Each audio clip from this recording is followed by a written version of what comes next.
हम सिंगर रानी रागनी आप लोगन के गोड़ छू के गोड़ लागतानी और एगो नया गीत लेके आइल बनी जौना गीत के लिखले बानी सूरज बेदर्दी जी।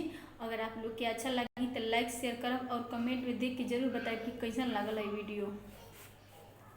शादी न करम दीदी रहम कुआरे, शादी न करम दीदी रहम कुआरे, भलो ही रह जाए पापा दुआरे।